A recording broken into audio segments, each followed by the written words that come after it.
Welcome back, everyone, to the Cancelled for Maintenance podcast. If this is your first time joining us, we're a show that takes a behind-the-scenes look into the gritty, non-glamorous life of aircraft maintenance. We share some laughs, impart some wisdom, all in hopes of giving you that split seconds relief in your day that will hopefully prevent a mishap.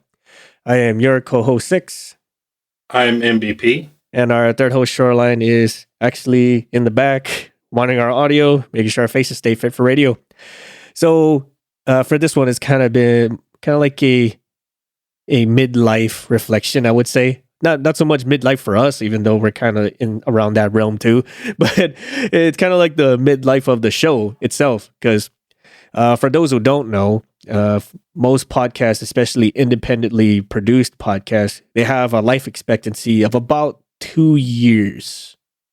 About 2 years, 3 years max. So this is, I guess, it'd be kind of like almost end of life crisis. But we're coming up on 3 years for our show, which is kind of like the okay, you made it stage, right? Like you're not just a bunch of Joes jaw jacking in front of a mic, which we kind of are, but you know, we're a little bit more serious about the longevity of the vision we have for the show. So we're taking a quick trip about some of the milestones that we've hit and some other things that billboards have said about us. So again, like we're coming up on 3 years and we're pretty much beyond the point of the average independent show life expectancy. And for 3 years, I mean, we've seen and done some stuff that we never actually thought possible, even dreamt of possible. For those, is it 3 years or 4 years? Actually 4. Sorry, 4 years. Wow, I can't math. Damn it! So we're actually more than double of our life expectancy as an independent show. Jeebus! Wow. Okay, everyone, freaking erase what I said. Let's start all over again. I'm kidding. But it's crazy, man. Like in almost 4 years' time, we've seen and done some stuff, which is pretty cool. Our first ever episode aired. It was published in August of 2020, which is right about the height of when the pandemic really started kicking people in the balls. And fancy enough is that very first episode is probably like our most viewed or most listened to episode in our whole show, which is crazy for me because if you really think about it, like nowadays, who goes back and we're about 160 plus episodes right now. Who goes back 3-4 years to episode 1 and listen to from start to finish? You know, I guess maybe like the completionists, you know, the guys who like to gamify listening to stuff. But even so, man, like for those that actually like started episode 1 and worked their way up to the most recent, I applaud you guys. And I really appreciate the fact that you are willing to do that because there are some individuals, especially when it comes to podcasting, where they'll just listen to the most recent one and that'll be their gauge if they want to stick around. You know, like I don't know. It's weird like that. But so our first episode was published in August of 2020. And when we made that episode, we've said this on many a bonus episodes before, but it was rough, like real rough. I'm talking like we were sitting in a closet, rough. And our gear, which we had at the time, was real cheap, like Radio Shack going out of business cheap. It barely worked. Let's say that much. It barely worked, and when it did work, it had a whole slew of problems. Like the audio was coming in too strong, or you could hear like all sorts of noise from everywhere. Or like the audio will cut in and out, or all sorts of dumb stuff. But we managed to get that episode out, which was wild. And a fun fact about the first episode is if you listen to our show, like the first 5 episodes, they were all they were all recorded at the same time. Like it went back to back to back. It was just one long conversation, and we just kind of chopped it up into 5 different pieces. And when we actually put those out, we didn't even realize just like how separate those episodes were. Even though for us, it was just like a conversation that just dragged for about 5 hours. But we were able to compose ourselves enough to stick to a subject for 30, 45 minutes plus, which is pretty wild, if you, all things considering. But it really highlighted the struggles that we went through just to get the show off the ground. It was rough. And so like just being able to go from that to how we are now, 3-4 years later, where we're going to in-person events, or we're helping people with scholarships and grants and giving advice and stuff, like, or even like being asked for expert advice from a magazine and stuff. Never in my life. Or I don't know if I'm not sure if you have big dreams or anything like that, but like I surely didn't expect to get this far, and especially for the amount of impact that we've had so far. Yeah, I didn't know what to expect, really. I kind of just went into it with an open mind. So, all right, well, we can just, talk about the day's frustrations and get it out, and what went wrong, and what we would do to fix it, and everything else. And then, as time went on a little bit, we kind of talking about, man, it'd be kind of cool to give back in some way or another. And then that was kind of pipe dream for a while, and just something we talked about to ourselves off air. And then those opportunities came up, and we were able to capitalize on it. And we've already achieved some goals that we thought for sure we wouldn't even, get to maybe the first 5 or 10 or whatever years, if ever. And We've already been able to achieve some of those. So I think that's been the biggest aspect of it for me is seeing some of those initial thoughts that, wow, it'd be great to do this actually happen. Exactly. Yeah. And again, man, we're just blown away by the fact that it's even possible. And really, we have all of you to thank for this. The people listen to the episodes and have been supporting us in person, behind the scenes, everywhere in between. It's just been a fun time the entire time. And I think the only real headaches we've ever really experienced show-wise was just like the technical standpoint, like just getting the logistics all together, or having to fidget with our equipment because X, Y, and Z wasn't working in the time we needed to, stuff like that. I mean, I get it. I think that's just like a production thing where everyone has these problems, but like for that to be our only real headache, it's been great. And one of the coolest things is when we actually show up on boards and stuff, like billboards or whatever. Like, here's some top episodes that you guys should listen to, like the World Podcast Network saying like, this is a staff pick, listen to this episode, or another listening platform saying this is a fantastic episode, listen to this one. I'm like, I did not expect any of that to happen.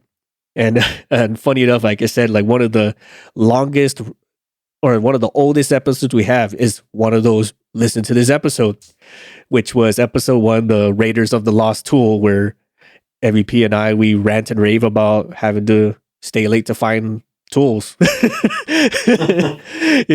it was hilarious, man. Like, and I think what made people really like that episode was just like how lost we all were when that episode kicked off. Like, we were just ranting and venting about like the most like ankle biting stuff or like stressful stuff that happens at work, one of which was lost tools, because it happens all the time. And the frustration that went into that, we kind of lost track of how frustrated we were at work, and we just try to like come up with other ways, like what else, we kind of like feeding each other's hype on it, like what other frustrating things that happened in the process of losing and finding a tool that we could stick into this. And then eventually it just kind of turned into like what kind of stuff we could say to make Shoreline laugh uncontrollably and accidentally break our audio. Yeah. And then it turned into all right, let's not just talk about problems, let's talk about problems and solutions to them. Yes, that was probably a big evolutionary step on our end too, because it takes one thing to bitch about a problem, let's be honest, it takes a whole other sense of awareness to like figure out a solution. And this kind of leads me to one of our other top episodes from across various platforms was what happens when the problem is you. You know what I mean? Like, or the problem is down to a single person, like a toxic employee. And that takes a lot of awareness, man, to really realize that, hey, maybe the problem is this person. And sometimes maybe that person's you. Like, yeah. And let me tell you, it takes a lot of effort to realize it yourself. But when I realized that I was maybe being less than what's the word I'm looking for? Amicable in the workplace. mm-hmm. It took my mentor to point that out, but not saying, no, you're the problem. It was like, okay, yeah, that sucks that happened and the way people are being. Like, what were you doing in that situation, though? More eloquent in their words than that, but it was one of those where it made me stop and go, oh, I could have worded that a little differently. I could have asked the question a different way. I could have, through this action, shown a different, got my point across versus being combative, as it were. Mm-hmm. Which is a word that was used in one of my annual reviews a couple of years back. Combative and fire starter. And in that review, I kind of went with, I kind of got defensive right away, and I was like, okay, well, that's your opinion. And they're like, well, I'm your manager. And I'm like, oh, I got it. Okay. I said, sure. I guess my approaches were a little rough around the edges. I said, and I will work on that. But was anything that I said untrue? Mm-hmm. I said, I can work on myself and get better. But did anything I say, was it a lie? Was it untrue? Was I just spewing crap? I said, and they said, no. And I said, good. As long as you realize that, I will work on myself. But I also want you to know what I was saying was factual information. And you understood it as such. Mm-hmm. You know? Yep. So it takes a lot of self-realization. It does. And I believe that episode, that Toxic Employees episode, episode 64, if you guys ever want to actually listen to it, that came at a point where like we were at that self-awareness point where like sometimes the management's not the problem, right? That it takes a lot, as MVP said. And it takes even more to realize like, okay, what can I do to fix it? And that really kind of kicked off a evolutionary part or on our end, because sometimes, you know, like you gotta learn to swallow the pill that's maybe you're the issue. And sometimes, you know, it really is the management's fault, right? So you gotta be able to think critically and think objectively and have some awareness that, hey, maybe sometimes you're the cause of the issues, right? Or your indifference to the issue is what causes the problem. You know what I mean? And that was a really steep learning curve for us. And it kind of reflected in our mindset in the show and how we conducted ourselves and whatnot. Because when we first started this, we were kind of the mindset of just burn everything down, you know, like the typical maintainer fashion of just like scorched earth. and for a while, it was fun. It was fantastic. But as MVP stated, you know, like it takes one thing to point out a problem. It's another to actually be a part of the solution, which it sounds easier than it actually is. And sometimes, you know, it has that sense of awareness that you really got to identify. And sometimes it's you. Another episode that was pretty cool to reflect on, now that we actually see it, is the episode where we had Bubbles, Kool-Aid, and Nine on the show, our spouses. And some people have actually straight up said, like, that's probably one of my most favorite episodes. I find that pretty shocking, honestly. You know, not so much. Yeah, I would have never guessed that. It's not so much shocking, but it went outside of aviation maintenance and really went into our lives, like our personal lives. You know, like what's it like having to be on the road all the time? What's it like having to, like work so long and then having to have a family life? It's almost like living a double life. Like you're two different people, and it's one thing when we ourselves go through it than to have your significant other have to deal with it too, right? Spouses out there, you guys know what we're talking about. Like it's like two different people. Like you hear so much good stuff about them from outside of your household, but when you actually deal with them, it's like a totally different person. Like they don't act nothing like that when they're home. And it was really cool to actually hear their perspective of it, even though we technically knew majority of it because our spouses are very vocal about their feelings. kind of violent about it sometimes. Yeah, maybe it's not so much what they say with their words as what they say with their fists. Yeah. I know that sounds like domestic violence, and I assure you it is. No. Help. Save me. Does anybody know Morse code? ... help.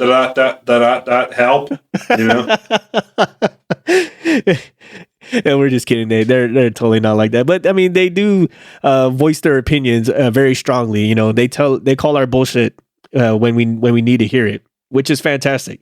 And we definitely recommend listening to that episode just because maybe like sometimes you have significant others who just don't quite understand the demand of the aviation industry, or maybe you do. You just need a friend to actually kind of like validate your feelings. Like that's exactly what I feel.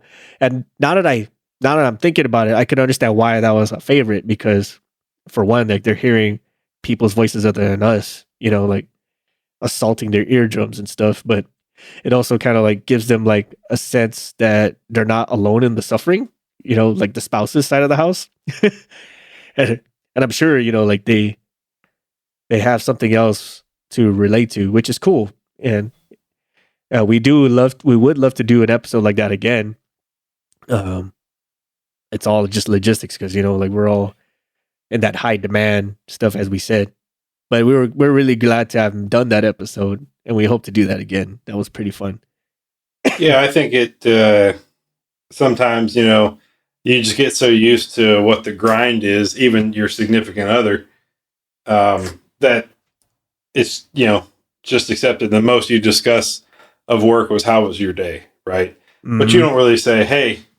It's like the third week of you coming home, leaving before dark and getting home after dark, after kids' practices, after homework's already done, after dinner's already been made, fed, and cleaned up. Like it's enough. Tomorrow, that's not happening. Mm-hmm. But they don't say that because they know that you're at the mercy of your employer and schedules in many cases. So. It's nice to have, get on the show and have them, open up like that and say, look, this is what really upsets me about your role. And here's what I enjoy about your role. You could even ask the question, when was the last time you'd say you saw me happy? What was I doing? What were we doing? What was anything? Because honestly, sometimes you just forget, and you're like, yeah, when was the last time I felt joy about my job type thing? Yeah. And they might remind you, well, the last time I saw you was when XYZ happened. And you're like, oh, yeah, that was a good day. Oh, man, I want to get involved in more jobs like that. You know what I mean? So, like, I want to recreate. I know I can't do it all the time, but I'd like to get more involved so I can recreate that feeling a little more often than once a year. Yeah. Yeah. And sometimes it takes that outside perspective to bring that back to you. Because again, I understand. Many times it's heads down, nose to the grindstone, and that's all you see. Yep. What's right there in front of you. Absolutely. Yeah.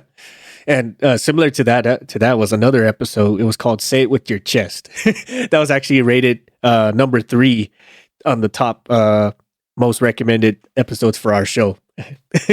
And that "Say It With Your Chest" one, this was us when we were talking about like if you see something, say something. It's kind of like speak up about it, right? And that kind of jives a little with what we were saying earlier, especially with having 9 bubbles and Kool-Aid on, is sometimes, like you have to have the problem pointed out to you by someone of a third party. But once it's there, you can't unsee it. and sometimes it festers in your head enough times where you have to say something about it, because we've all seen it, especially in the aviation industry, where if you don't speak up about something, it's just going to color on like business as usual. And what's the saying? The squeaky wheel gets the grease. So say it with your chest. When that came about, we were coming off the coattails of a toxic employee. And sometimes, like safety issues come up, but no one's going to know about it. No one's going to care about it. And no one's going to do anything about it unless you're the one who kind of initiates that action. And this was coming off of us when we were in that evolutionary stage again, where we're just fed up of just working with the norms, like the day in, day out, going on the grindstone, just suffering in silence. And we were fed up about it, and it showed in our faces and our demeanor. And it's bad when you physically show it before you actually express it, right? Like it manifests itself physically before you even mentally know about it. And it can kind of show itself in like bad dieting, bad exercise, or you start getting more medical issues and stuff like that. So when that episode came out, this was kind of like our planting our foot on the ground to say, I'm fed up with it. I'm done with it. This is how we're gonna go about it. This is how we're gonna approach it. Not just talking about it, but how we talk about it, right? Because that was something that we had to learn for ourselves. Is like, well, I can bitch about it, and you're totally in the right to bitch about it, but how is it being received, right? If you're what are you actually saying? Are you, in your mind, are you this articulate genius expressing your point of view in Shakespearean linguistics, or are you, or does it look like you're just screaming at the top of your lungs? Right. That just gave me a very vivid image of my kids, man. Like when we tell them, when they talk or they fight, it's always on that screeching level, right? Or they're screaming, and we're always saying like, "Stop screaming!" Right? Like you guys are like 2 feet from each other. Why are you screaming? And they say like, "I'm not screaming." Right? Or you're screaming at me to tell me to not scream when I'm totally not screaming. Like, yes, you are. Right. So that's kind of like how it's interpreted when we're on that end too. Like we feel like we're talking normal, but some people see it as like 2 car crashes happening, something to that effect.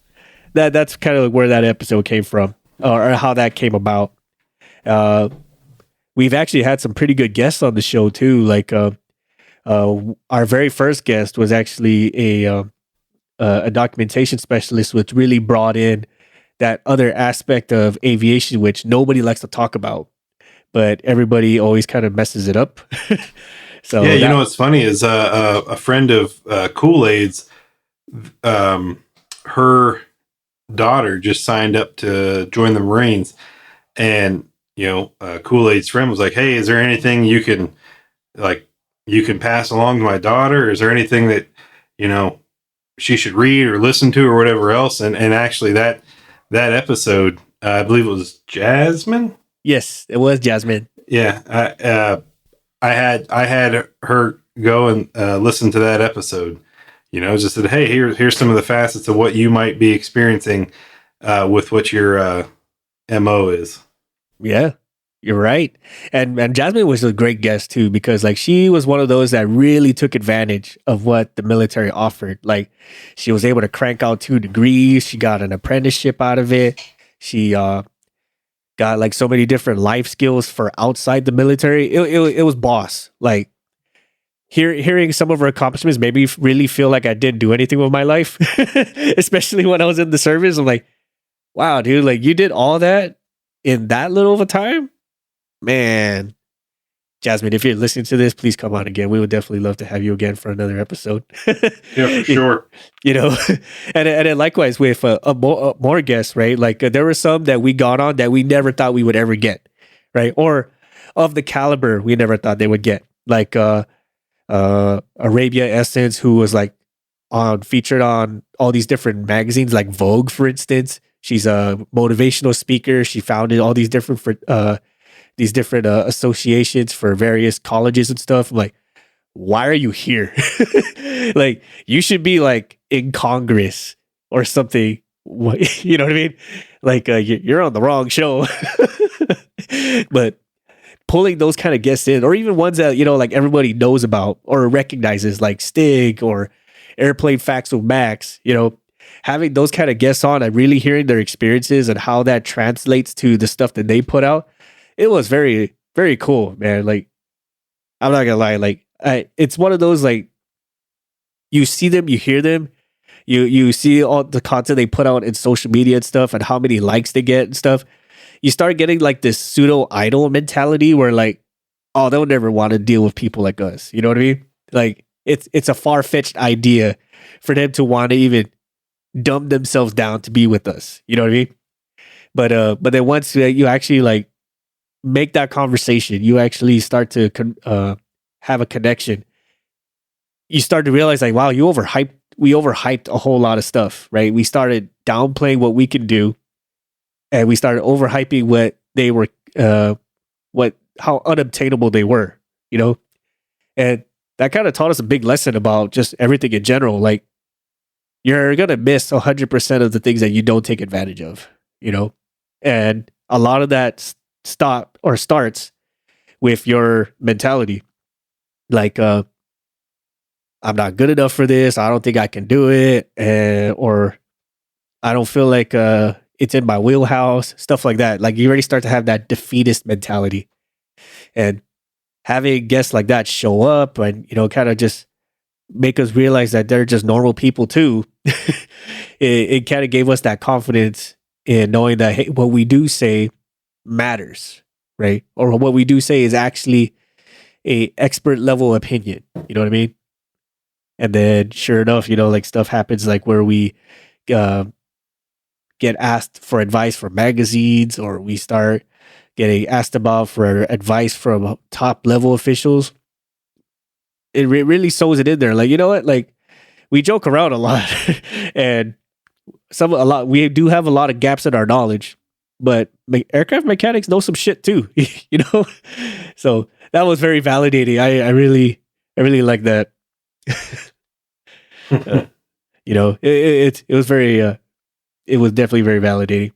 So, and then on top of all this, you know, in 4 years, we never expected to win any sort of award, right? Or even be put on the list of award.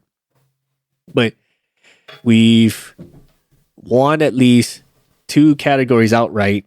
We've runnered up in 2 of them. And then we've became a finalist on another awards, which was the People's Choice Podcast Awards. So that tally count, we're like at 5 already, man. 5 in the span of less than 3 years. At the time of that, it was like less than 3 years. We got like 5 different awards. I'm like, wow, wow. I never would have guessed, man. I really haven't. So I really do appreciate the fact that all of you listen to us, and the fact that we're cool enough to get awards. Yeah, it really boosts my ego. That's for sure. Well, it's a little bit of validation, you know. Like you said, we started this without the intent of doing awards, and then you receive a couple of awards, and you're like, oh, people do listen. You know, I think that's more what it is for me, at least. It's like, oh yeah, I mean, we are talking, you know, doing our weekly therapy session, but people are actually listening to it. That's nice, you know. Yeah, a little bit of validation to reaffirm what you're doing. Yes, it definitely gives you like a sense of purpose when you shout into the void, because that's really what it sounds like or feels like sometimes when we shout into the void, but then the void shouts back like, "Oh my God, red alert! This isn't a drill." This is not a drill. Yeah, it's like you're not expecting an echo back. Yeah. You know, and you're like, oh my God, what was that?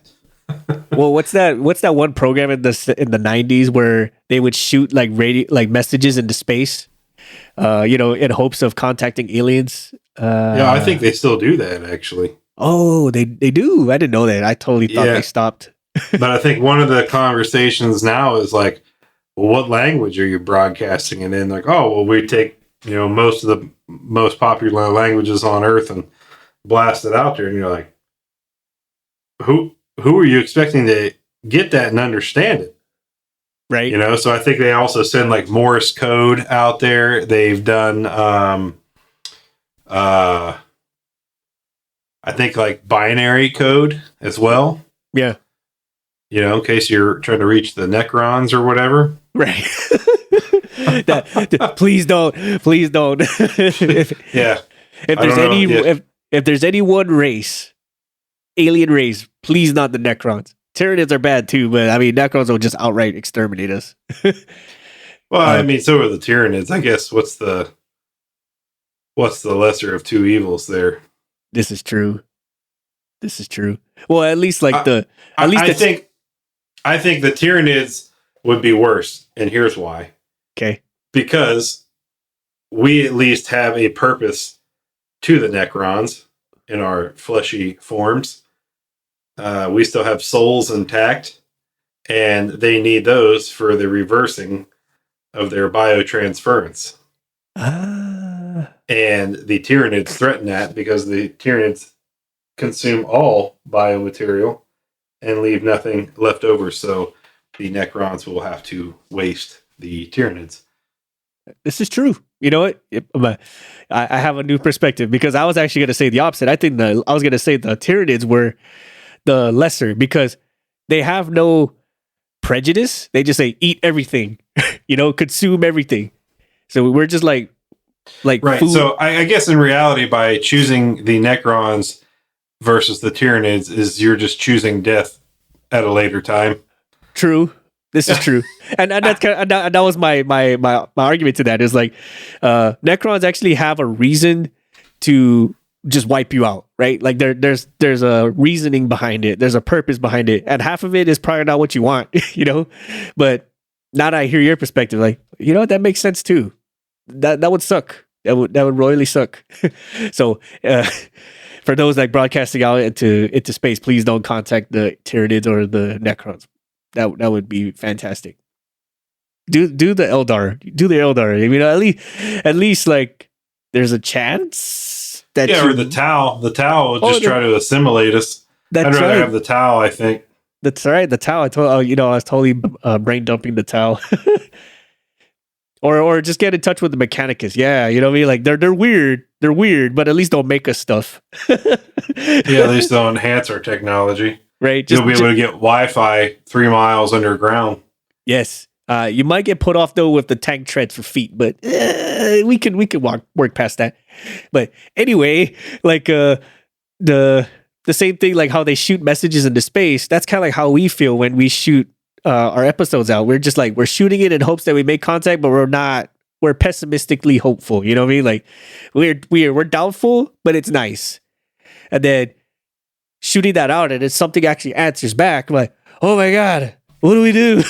We weren't actually expecting this. Like, what do we do? Contact made. That were like first encounters when we break out the synthesizer and stuff. Like, how do we code this to talk to them? Right. If you guys haven't catched up by now, we're total freaking nerds, and Warhammer is definitely up there as far as top subjects. Also Star Wars and Lord of the Rings, which is also another reason why having Max on as a guest was pretty freaking cool, because his knowledge in Lord of the Rings was just mind blowing to us. Well, at least from our level. I'm sure like there's other Lord of the Rings fans that know way more than Max, and which is outrageous, but it was mind blowing to us. But just to have that type of guest in who can nerd out with us to the same level as us was pretty cool too. And likewise for our patrons, that's definitely a blast. Like having guys who vibe as much as we do, if not more. Like having patrons, period. it's freaking cool. Like guys who can actually back us and support us, besides family members, that are all about us and like what we do. So that's been fantastic. For all those patrons out there, whether you're still with us or you've been, or you at one point in time had to move on, we appreciate everything you've done with us and helping enable us to make the show the way it is. It's been fantastic. So to recap some of the stuff we've done, I'm going to get my math right. We're actually going to be 4 years old now, which is double the life expectancy of an average independent podcast. And we're still independent, which is fantastic. We'd love to get branded and, not branded, but sponsored by other big names. But the fact that we even have sponsors at all is pretty freaking cool. Right. We've had a grand total of 5 awards so far, and we're actually being invited back for another round of People's Choice Awards. And I believe, if I'm not mistaken, the voting starts in July. So by the time you hear this episode, bookmark your calendars for July. Vote for us, please. I think we're going to be in 4 categories this time. I know for sure 4. Yeah, I'm pretty sure it's 4. So please vote for us. If you like what we're doing, please subscribe, like our channel, or the typical YouTuber thing. Please like and subscribe. Hit the bell button. Like and subscribe. Yeah. Hit the bell button and then vote for us on the podcast awards. Yeah. But we also open to input too. Do you guys want us to have more presence on YouTube? Because we can kind of sort of do stuff. We're slowly but surely figuring it out. And yeah. And so like I said, we're up to 5 awards now. We're in the run again this year for the People's Choice Awards. We've hit leaderboards like so many times, which is insane. A bunch of our episodes have been staff picks by different networks. And I want to say, I could be wrong, but I want to say we're the only still active, still publishing aircraft maintenance podcast, period. I want to say we're the only, because there are some, don't get me wrong, they're out there, but I haven't heard too much from them. But definitely, if they're out there, please hook them up with us and we'll get something rolling. And speaking of the leaderboards, we were the number 1 aircraft aviation podcast all time, and we've been there for the last 3 years. It's like since that leaderboard was made, we're pretty much been the number 1 since it started. Wild. Especially for an aircraft maintenance podcast. I mean, let's be honest, man. Like when you hear aviation, the first thing that pops in your head is probably pilots or F-18s or Warthogs or something like that, right? So next to never you will hear mechanics. So the fact that we're mechanics, we're a mechanic podcast talking about mechanic things, and we're a number 1 all time for aviation stuff is freaking cool. And it's not so much as a testament to us, but more so for the trade itself, like aircraft maintenance as a whole. Like we're winning it, guys. Aircraft maintenance is on the top chart of something, which we hope it will lead to more stuff. Slowly but surely, man. Yep, slowly but surely. Slowly, man. And also we need to start coming up with more goals since we've hit a good chunk of the ones we've set for ourselves 4 years ago. Like I don't know, like go to more in-person events, maybe speak at in-person events, maybe, I don't know. But we are coming up with, we do have a comic, like I mentioned earlier in the episode. We do have a comic that kind of tracks with some of the stuff we've been talking about on the episode, with some creative flair that's more capable of us to do on a comic. And hopefully soon we'll actually have printed comics so we can actually give it to you guys if we ever meet you. That would be definitely cool. That would be cool. At the very least, it's like, I got a comic in my hand and we made it. Yeah. Straight up nerd, man. I think I'll frame it if I ever get it. Probably. Most likely. Might as well. I probably would. I would be totally nerd like that. I'd do it. I'd do it. I don't know, man. Maybe I should shoot for something heavy. Like I'm gonna win a Golden Demon Award in the next 3 years. Yeah, right. I mean, why not? You're getting really good at it, so I'm trying. And then likewise, Mr. MVP here, he's probably gonna have like a feature on a Craftsman woodworking magazine. Hell yeah. I'm sure he will. He will. He's like that. He's that kind of who would. No, I think I'll just be like Ron Swanson from Parks and Rec. It's a good chair, you know. I know more than you. I know more than you. At a Home Depot or a Lowe's, like I know more than you. Hello, can I help you with anything today? I know more than you. Hold on a minute. I have a permit. Rhonda says you can do whatever you want. Yes. It says I can do whatever I want. Yes. And I signed it, so it's you can't do that. Well, I am the director of Parks and Recreation, and this is a park. Anything else you'd like to say before we cut out, sir? Some of my favorite episodes are when you, the listeners, will write us and say, hey, you know, how about this? Or what are your thoughts on that? So keep those coming, you know, as you guys have thoughts or ideas or would like, you know, us to try to expand upon a subject a little bit. Those are some of my favorites. So please continue doing that. Yes, you're absolutely right. Those are definitely one of my top faves is when we actually get response. You get feedback from you and we have to respond. Love those. Absolutely love it. Because at least challenges us to kind of answer about it. And the fact that, you know, you guys listened and we can respond. Definitely top notch. Once again, we thank you guys all for listening to us, for sharing a moment and us reflecting of where we've been in the past couple of years. We actually survived the life expectancy of an average podcast, and we hope to stay living for some time, you know, and we hope to help you unite us all into the voice and give people that insight into what aircraft maintainers do. But hey, let us know what you guys think, man. Like what sort of stuff that you listened to and you liked about the show? What sort of stuff that you wish you heard a little bit more of? Have you read our comics? What sort of stuff what sort of stories that you have to share that we can pass on as wisdom, if not a very cool aircraft mechanic joke? And do you have any nerd stuff that you do that we could also nerd out with? Warhammer, Lord of the Rings, Star Wars, whatever. Well, the Horus Heresy did end, so I'm not sure what the direction of that's going to go. So we can ponder about that too. We straight up have all sorts of theories about it. Yeah, especially since the Lions returned and the avenging son of Ultramar. Yes, sir. Oh, G-Man, the Primarch of the Ultramarines himself. Well, and actually, right. So to go along with that, during the Plague Wars, when it was oh my gosh, Mortarion, you know, and his chaos Astartes, you know, they were invading Ultramar, and G-Man took the field holding the flame sword, the Emperor's flame sword. Yep. And there's a whole interaction dialogue between them where the Emperor kind of projects himself through Rabute.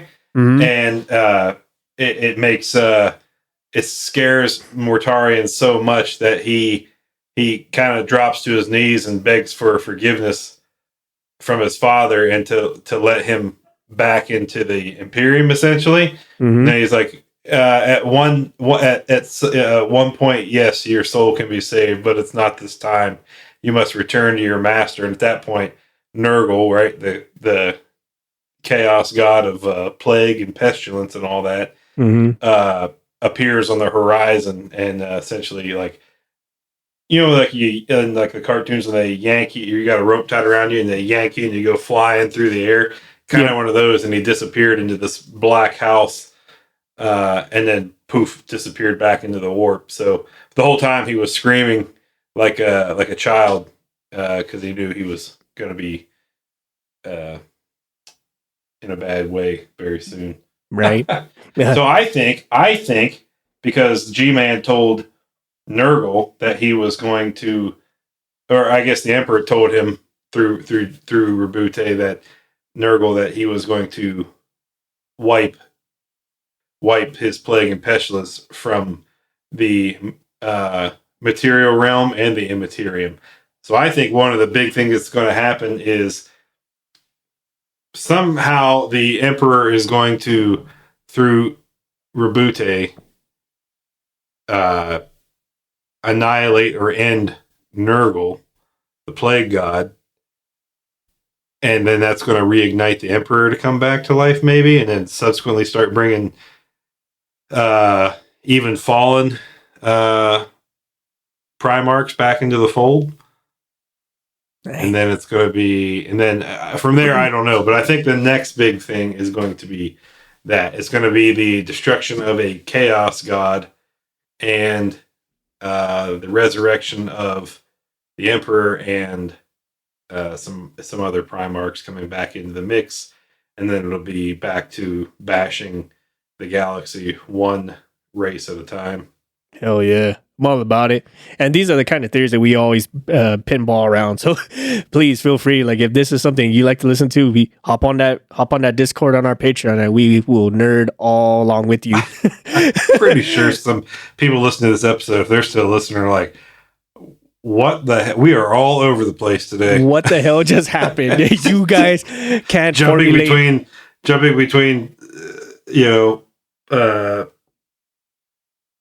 nerd stuff and aviation stuff. Yes, that's how we all roll. That's how all aircraft mechanics roll. Like we always we talk aviation and we talk nerd shit. That's just how it is. I'm sorry. But hey, let us know what you guys think. What other feedback would you have from us? What sort of things would you like us to answer or give some advice about? We're always open for advice and answers and whatnot. If you don't want us to talk about it on the show, you can message us directly via our social medias, our email, Patreon, or our website. Once again, the absolute best way to converse with us and have these kind of in-depth talks for nerd out sessions is through Discord via Patreon. We appreciate everybody for all your contributions and how you've helped us grow the show. And we look forward to many more opportunities to expand and, get that message out there about what we do as mechanics and how mechanic life is like. Hey, on that note, we appreciate you all again for listening, and we'll see you all again on the next one. Bye, everybody. Bye, everyone. We would like to take this time to thank our patrons for supporting our show and allowing us to make episodes, maintain our gear, and create merch for all of our listeners. With special thanks to Erica Lamont, Chris Hawkins, Eric Shaw, Dan Schubert, Ryan Frushauer, Kyle Keir, Mike Sherwood, Caleb Stockhill, and Jennifer Brofer. Thank you all so much for your support and patronage. If you like our show, please support us on Patreon. You'll receive awesome perks like access to our private Discord, discounts and early access to our merch, first glimpse of our comics and other projects, and so much more. You can further support us and show off your prowess as an aircraft specialist by visiting our shop at cancelformaintenance.com. If you like classy or rugged watches, visit our affiliate Rockwell Time at rockwelltime.com. Use the code CX, the number 4MX to save 10% off your total order. If you have suggestions for the show or you'd like to be a guest on the show, send us a line on our contact us section at cancelformaintenance.com and we'll do what we can to get both your ideas and yourself on the show. Please support us on social media like Facebook at Cancel for Maintenance, Instagram at CANX for Maintenance Podcast, or Twitter at CXMX Podcast. Please check out our new comic series on the Tapas app. Like, share, subscribe, and comment on our comics. Let us know what you think. Thank you all so much for your support and listenership, and we will catch you all next time.